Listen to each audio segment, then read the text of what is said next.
સમાચાર બનાસકાંઠાથી સામે આવી રહ્યા છે। બનાસકાંઠાના વાવના ભાખરી ગામે ઈવીએમ ખોટવાયું છે।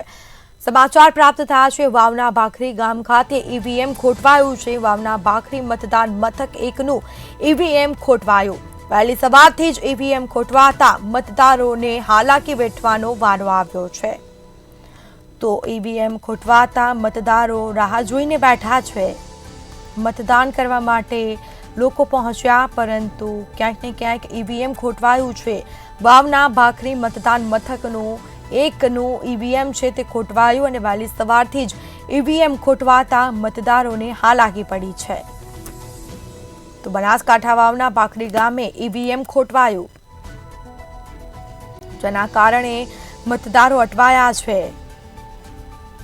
तो वाव विधानसभानी पेटा चूंटणीनुं मतदान ईवीएम खोटवाता मतदारो अटवाया छे। मतदारो राह जोईने बैठा छे। मतदान करवा माटे वहेली सवारथी पहोंच्या छे त्यां, परंतु क्यांक ने क्यांक ईवीएम खोटवायुं छे। तो ईवीएम खोटवाता मतदान प्रक्रिया हाल अटकी गई छे। तो मशीन बदलता मतदान प्रक्रिया फरीथी शरू थई अने लोको मतदाननी राह जोईने बैठा छे। मतदान करवा माटे वहेली सवारथी लोको पहोंच्या छे।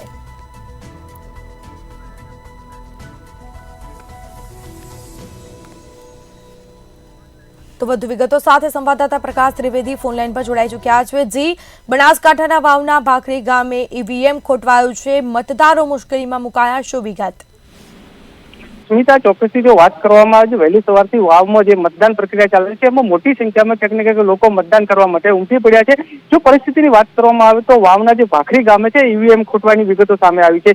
વાવના ભાખરી મતદાન મથક નંબર 1ની અંદર ઈવીએમ ખોટવાયું છે, જેને કારણે વહેલી સવારેથી ક્યાંક ને ક્યાંક મતદારો રજળી પડ્યા છે। આ બાજુ તંત્ર દ્વારા ઈવીએમ બદલવાની પ્રક્રિયા હાથ ધરવામાં આવી છે અને સમગ્ર તાલુકાની જો વાત કરવામાં આવે તો વાવ, સોયગામ અને ભાભર પંથકમાં જબરદસ્ત ઉત્સાહનો માહોલ જોવા મળે છે અને મોટી સંખ્યામાં ક્યાંક ને ક્યાંક લોકો मतदान करवा माटे पहुंची रहे हैं। जो कि समग्र जगह प्रक्रिया सरल चाली रही है। मात्र ने मात्र ईवीएम भाखरी गामे अटवाईनी विगतो सामे आवी रही है। जी स्मिता। जी बिल्कुल थी तमाम जानकारी आपवा बदल आपनो आभार। तो वावना भाखरी गाम खाते ईवीएम खोटवायुं छे, जेना कारणे मतदान करवा माटे लोको पहोंच्या परंतु मुश्केलीमां मुकाया छे। वहेली सवारथी ज ईवीएम खोटवाता मतदारोने हालाकी वेठवी पड़ी छे।